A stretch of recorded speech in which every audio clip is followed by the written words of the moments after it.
Hello, you are listening to 90.3 WMSC Upper Montclair. My name is Danny Krastic, and today I am sitting down with a very, very special guest. He is the star and co-writer of one of the year's funniest movies, Hundreds of Be. I'm going to let you introduce yourself, actually. Go on, introduce yourself for our listeners. Yes, I am Ryland Brickson Cole Tews. Co-writer and the fallen star of the major motion picture Hundreds of Beavers, Possibly thousands. possibly thousands. And when I Possibly, say major motion picture, I mean this is a very, very serious nature documentary. yeah, that's exactly what it is. Yeah. It's very realistic. Well, before we t talk about the film specifically, let's talk about you a little bit. How'd you get into film in general? Acting, directing, writing? How'd you get into it? Well, it's just something I've always done from a wee age. Started just doing different, school projects and stuff throughout grade school into middle school and stuff. And then when I got to high school, I met up with the director of Hundreds of Beavers, Mike Cheslick. We went to the same high school together, and we started making movies together, promotional videos and history videos for the high school, actually. And people really seemed to like them a lot. So we just stuck together and kept working together. And worked together through college. He was out east at NYU, and I was in Milwaukee, but I would fly out to New York a lot, and we would work on stuff. And yeah, we just so yeah, it started from a young age, and then it's just kind of continued my whole life. Yeah. You did a couple years ago, you did Lake Michigan Monster, which is also a hilarious film. But then after that, you came up with Hundreds of Beavers. So walk me through the pitch for this for this movie. How does one come up with a movie like this? You know, it started at a bar, as most great ideas do. And it just kind of started as a small kernel of an idea that Mike had about, well, what if we made like a mascot movie with snowball fights and sledding, just kind of that stuff that like sort of reminds you of childhood. And we would put it in this black and white sort of grain train style, as we call it, like we did with Lake Michigan Monster, this sort of black and white, grainy, scratchy style that allows you to do a lot more effect shots than you otherwise would if you made your movie look good. But we made our movie look bad on purpose so we could do a lot of effect shots. But yeah, he had this small kernel of an idea. He was kind of sort reminded a lot of the old Donald Duck cartoon, where he's doing a big snowball fight with his nephews in that the old Disney short. So that was kind of like one of the first major influences. So it started as a very small kernel of an idea, and then it grew and grew and grew out of proportion, and it became this big winter epic monstrosity that it is today. But yeah, it just started from a very small idea at a bar one day. Yeah. Well, I mean, following up on that, you talked about, the black and white grainy aesthetic of the film, which you also used in Lake Michigan. So what is it, aside from the fact that, it lets you get away with more effects, stuff like that, what is it about that aesthetic that appeals to you and your regular group of collaborators from a storytelling standpoint? There's something that's, for me anyways, the black and white, obviously, like you said, technically it allows us to do a lot more effect shots. And make a much bigger, expansive world than we otherwise would be able to. But also, there's something about the black and white that has always really felt like entering movie world to me. I think when you're entering any sort of black and white movie, it's I don't know, you're going into a whole new realm of a whole new world of possibilities and imagination. So black and white's really appealed to me. And it just feels very otherworldly, you know. Not you can obviously get thoroughly engaged in a black and white movie, um, and have suspension of disbelief. I'm just saying though, it sort of is almost like dreamlike, and it takes on a whole new different landscape than you're used to from your day to day, because in your day to day usually are seeing color. But black and white, yeah, it's just very dreamlike for me, and it's just like movie world. Anything is possible. So everyone should cut it out with this color crap and go back to black and white because that's where it's at. Yeah. And it definitely gives it a very vintage look as well, because it's definitely gives off the vibe of like an old Looney Tunes cartoon or something like that, where it's Yeah, which yeah. works for the type of film that it is, because it's very, gag heavy and very, at least to me, it was very reminiscent of like an old Bugs Bunny kind of thing. Oh, totally. Yeah, no, it's yeah, no, the you're totally right. I mean, the black and white aesthetic works great because it's like a throwback. It's like a silent movie. It's like a Buster Keaton movie or something, you know. So it totally works in that regard. And then if you're talking about like Lake Michigan Monster, I mean, I think it works good for that too because that's also we weren't even really harping from 50s B movies, like 50s like monster B movies. Everyone says it's like a big inspiration. It really wasn't. We don't really Yeah. watch those. Not we have anything against them, but it's not even really an inspiration. It's just literally it worked best for us because we had no money. Mhm. Uh, but also, yeah, we like the fact that Lake Michigan Monster looks like it was dug up out of the earth. Like it looks bad. We like that it's scratchy Yeah. and grainy and looks like crap. And Beavers looks a little bit better than like there's not quite as much grain and scratch in Beavers. There's still a lot, you know, because we have to hide our shoddy effects work. But no, you're totally right. The black and white really it you have to lean into that to do this sort of old style slapstick, uh, but at the same time, introducing a new, just introducing the young people of today to this old style. So you have to bring the old style in, but then, do some newer senses of humor or you bring the video game aspect into it too, and you just sort of meld the two together. Yeah. And yeah, no one, I mean, everyone likes the black and white. I mean, I don't know why we get away from it so much. Like, and that's one of the things that we kind of ran into a lot with like foreign distributors for the film is a lot of foreign distributors would say, you know what? We love the movie so much. It's our favorite movie of the year, but we can't take it because it's black and white. And it's Really? like, you just got done saying it was so great, and now you won't take it because it's black and white. And That's I don't, crazy. I don't know. They don't. I don't know what the hell they're talking about. No one's ever had a problem with the black and white. I think people like it. It's a throwback, and I think people are hungry for this kind of throwback of not only black and white but slapstick, physical humor in general, because it's sort of a universal language. You know, anyone around the world thinks it's funny when me or a mascot falls down and gets hurt. Yeah. So to compare one more time to Lake Michigan before we get specifically, very beaver focused for the rest of our time here. With this one, you made the decision you still acted and co-wrote the film, but you stepped away from the director's chair for this one. Whereas for Lake Michigan, in addition to writing and acting in the film, you also directed the film. So how much of a different experience was that? Just acting as opposed to acting and trying to direct and writing and doing everything Well, involved at the I same time. mean, yeah, I mean, it was nice that Mike was directing Beavers. I mean, I still produced Beavers too, so I was doing a lot of the behind the scenes stuff, like coordinating and all the logistical stuff. But it was good to have Mike like just be fully focused on the director side of it, because he had this. I mean, we planned out the whole movie together. I mean, we wrote it together, but he really had an amazing.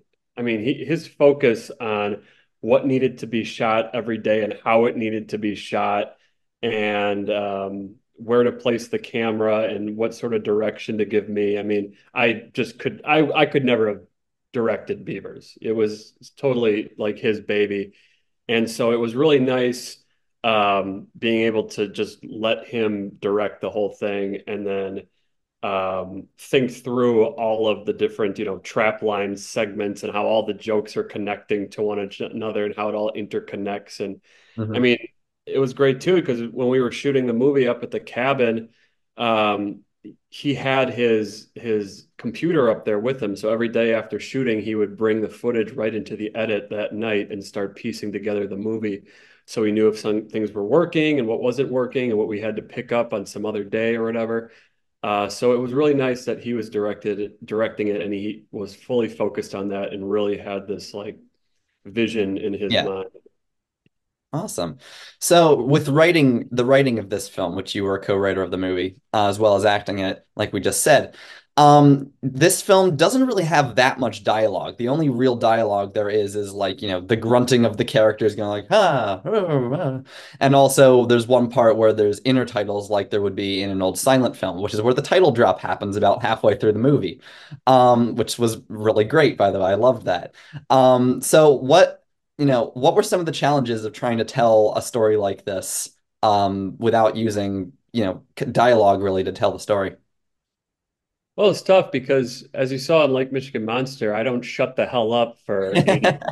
Uh, and yeah, I mean, Mike and I like to go to bars and we like to talk. We're talkers. We like to have a good time, and so it was a challenge to us to just not say anything in this movie and just show the whole thing through action. But it's called a movie, not a talkie. So you can. So our challenge was, yeah, how can we tell this story through action? And it was a challenge because there were so many times in the movie where you easily could explain something or say something and it would be a lot easier than like, okay, but we have to visually show this or how he's feeling. Or so yeah, I mean, as a thespian, it was a little challenging for me at times.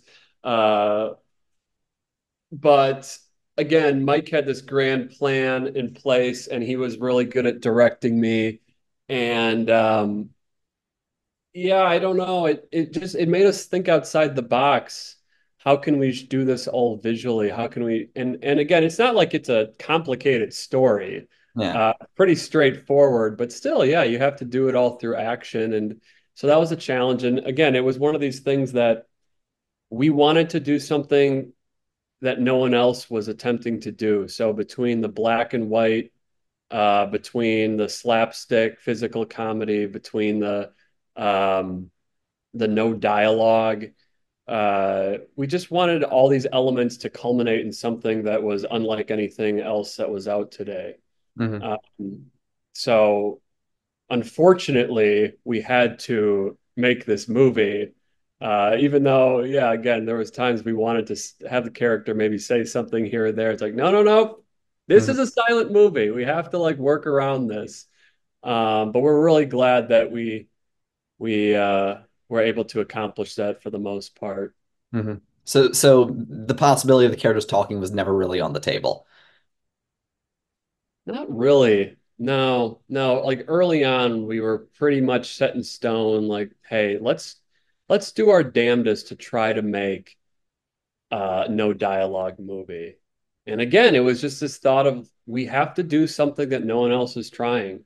Even Hmm. if we try and we fail spectacularly, at least we're trying something different. There are, hundreds and hundreds of movies that come out Of every beavers. year. And it's like, how are we going to separate ourselves? Hmm. Yeah, So and hundreds of beavers as well. that too, How many yes. how many beavers were there like on set at any given time? Were there Uh, hundreds of beavers? well, in total, we had six beaver mascot costumes. Um, and there's only one time in the movie where all the beaver costumes are in play. Hmm. The rest of the time, it's either one guy or two guys or three guys just duplicated. Yeah. But yeah, there was six beaver costumes. There was two bunnies, one raccoon, one wolf. There were five dogs because you had to pull that damn sleigh. Mhm. A skunk, I don't know, some others, and some puppets and Yeah. stuff. Yeah. You know. So like we just said, you had because of the fact there was no dialogue, you obviously had a lot of visual gags and stuff like that to really drive the story. What was the one that for you as an actor was the most rewarding to pull off? Oh, the most rewarding gag. Hmm. Oh man. And not necessarily like what you think the funniest one is, but which one was like the one where like you got it done, you're like, okay, this movie's gonna work. Oh man. I know there's a lot. Let me think of the thousand gags in the movie. There's, Uh, I mean, off the top of my head, the one where there's like this, they say it's like a Spanish windlass trap where I can't even, how do I even describe this in words? This is why it's a visual movie because it's Yeah. hard to describe some of this stuff. But the one where there's like uh the spinning log, uh God, I can't even explain. I'm not, you know what? Cancel that. I'll think of a new gag. I'll say this. My favorite gag to do was not even a bit because a lot of these gags they took many different shooting days and many different pickups of various elements to piece together to make the gag happen.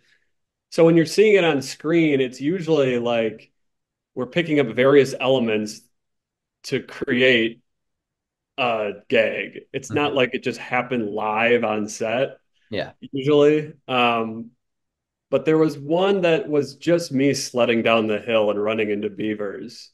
And that was a really like fun day of shooting because it was just me going down a sled on this very steep snowy hill and there was three beavers carrying logs and I just had to do take after take of running into these beavers and then the beavers getting mad at me and taking me out.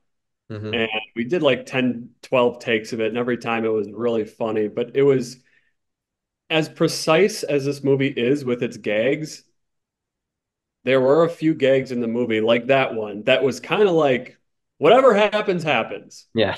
So, however, Ryland hits that beaver, however, the beaver goes down, however, the beavers chase Ryland back down the hill and like tackle him and beat him up, whatever happens, happens. Hmm. Action, you know? So that Yeah. was fun because it gave us a little bit more leeway to just kind of have fun with it. Whereas a lot more of the movie was very laser guided and precise. Yeah. Awesome. Well, another visual thing that I want to specifically point out in the film was how you interacted with the environments that very clearly you are not physically in. Like for example, the whole beginning of the movie with the song and the whole musical number at the beginning where you're interacting with these animated characters. You're obviously not there with these animated characters, unless you know something that I don't. So what was that, how walk me through that. How did you piece a scene like that together?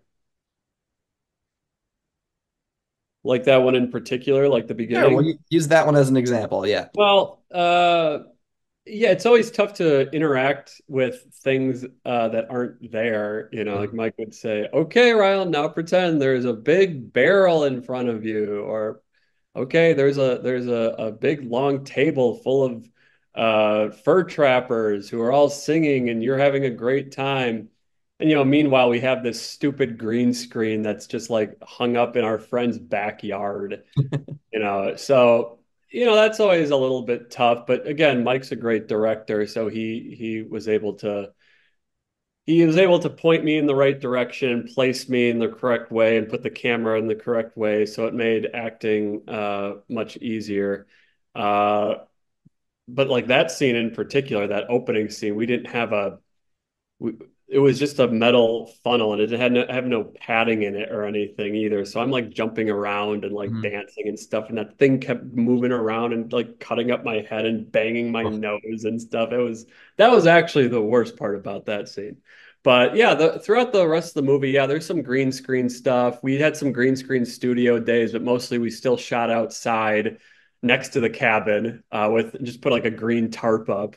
Um, but again, Mike was a great director. So yeah, it's a little bit weird. It's a little bit awkward to interact with things that aren't there. You're kind of like pointing, like, where should I stop? Where's the guy? Where's my eye line? Like I have no reference point. And Mike would be pointing off screen, like, you're looking over there at that tree. That's your eye line. Mhm. So it takes some getting used to. The whole log flume chase is all green screen. Mhm. So it's me interacting with a whole lot of nothing when Yeah. it's supposed to be this big elaborate log flume, sneak in scene.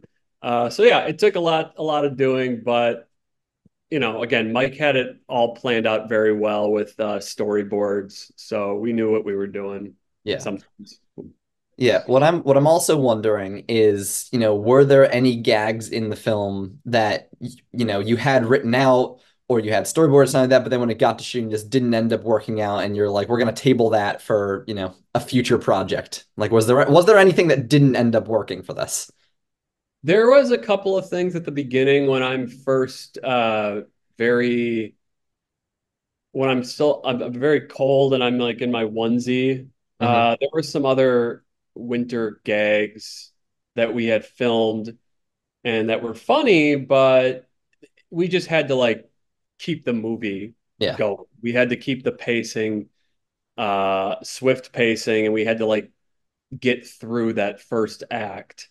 Because yeah, I mean the first 30 minutes of the movie, I don't even like have my costume, like my Yeah. hero costume. So we just had to move through that. I mean, there was one in particular that was pretty funny actually. It was I was trying to stay warm, so I got a bunch of I took a bunch of branches off a pine tree and I stuffed my onesie with pine needle branches. And Hmm. so we cut wide, and now suddenly I'm very toasty and warm, and my entire onesie is filled to the brim. This is filled to bursting with these pine needle branches. And I just have this big fat suit basically. And I think I've like solved my problem. Okay, now I'm warm, but now I can't move at all because I'm so big and fat. So, and then I just like tip over backwards and like fall on my back. And it's funny, but it's like, we don't need this. Let's just cut it. Yeah. Yeah. Well, that makes sense. So I told someone that I would ask this. This is a very random question, but I told someone, I promised someone that I would ask this. So I don't know if you know the urban legend where you play Dark Side of the Moon and the Wizard of Oz at the same time, and it's supposed to like sync up or something like that. So Yes. someone, a mutual, tried this with your movie and found a whole giant list of connections and asked and sent it to the official Instagram account for the film, and they said to quote, "Do this again, but on acid." Do you have any response? So was it the movie Sunk Up with Dark Side of the Moon? Yeah. Uh, yes, that was all planned. I'm glad someone found this out. Wow, I thought that would have taken 30 years to figure out, but someone's already done it. Yes, that was the grand scheme, the grand plan all along. So congratulations to your friend. I guess Yeah. we're not that clever after all. I said I would ask, and I have asked. But anyway, back to serious question now. Are you and the rest of the cast and crew, are you guys, this movie obviously has kind of taken off in, you guys are obviously, available to rent now on Amazon Prime. You're still doing theater showing. I think there was one like yesterday, I think I saw. Like you're still doing stuff all over the country. So, are you guys, how surprised are you by the success of the film?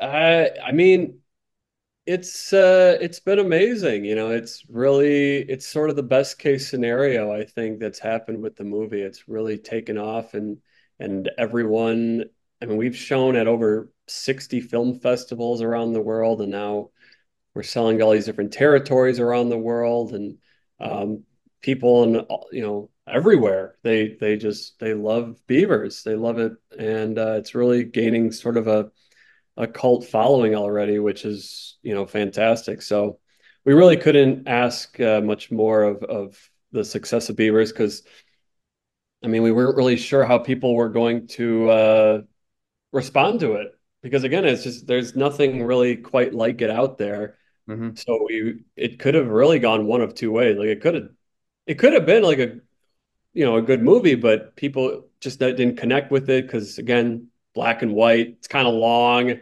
There's no dialogue. How does that translate to an audience in, the 2020s? We had Yeah. no idea, and we're just lucky that people have really gravitated towards it. So Yeah. uh all the success that's happened with Beavers has been again, best case scenario. We've really been having a lot of fun with it and having a lot of fun with the fans and going to the screenings and showing up and kind of whenever we go do a screening in person, we sort of bring the circus to town a little bit. We have fun with the Q&As and Mhm. the intros and I'm wrestling, body slamming beavers in the audience and stuff. And people get a kick out of that when you kind of make it sort of like a Rocky Horror Picture Show Yeah. kind of deal. So all around, it's just been a fantastic experience, and couldn't really ask for much more. Yeah. So to zoom out a little bit from the film specifically, obviously you guys have absolutely nailed your specific comedic style and everything like that with both this film and like Michigan Monster. If in future, hypothetically, could you ever see either yourself and the rest of your team trying out a different genre? And if so, what would that possibly look like using your comedic expertise at this point? Well, I know the next movie we're doing, um, we are going to bring dialogue back, and we're actually going to venture into the world of color. So Ooh. earlier when I said that I was bad mouthing color, I guess I retract that a little bit. Yeah, our next movie is it's gonna have color and talking and a lot more kung fu.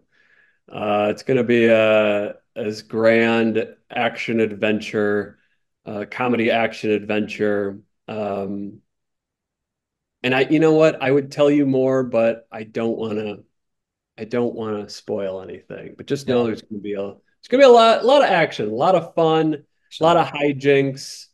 So, yeah, it's Yeah.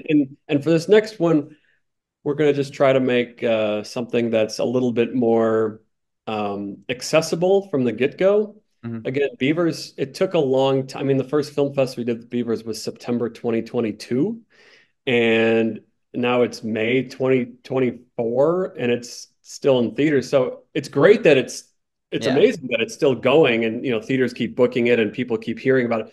But I'm just saying it took a while to convince people, like, hey, you need to see this black and white silent movie that's an hour and 45 minutes. It took some time. Yeah. This next one is going to be a little bit more just accessible right off the get-go. So Mhm. it's not like a bunch of convincing, I guess. People just like kind of see images or a trailer from it and they'll say, sign me up. Yeah. So that's kind of where our head's at. But I won't give away. Don't spoil too much. We'll find out in due time, I'm sure. Yeah. Um, so do you have any advice for people who are trying to get into the film business, whether in front of the camera or behind the camera? Just make sure you write your protagonist with a gigantic hat, because if your protagonist wears a giant hat, it's a great marketing tool. You can go to any film fest and wear the giant hat, and people will stop and say, "Hey, what's with the hat?" And then you can say, "Well, we made a movie." And then you can tell them about the movie, and they'll say, "Oh, that sounds delightful. I'm gonna go see it." So make sure your leading man or leading lady has a giant hat, one, and also I'd say if you're really young, uh, I would say you should play sports when you're younger.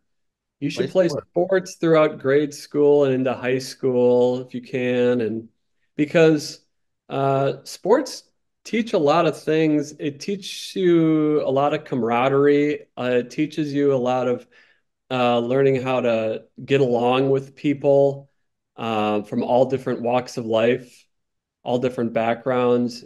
Um, and sports, it brings people together, again, from all different walks of life to try to achieve one specific goal together.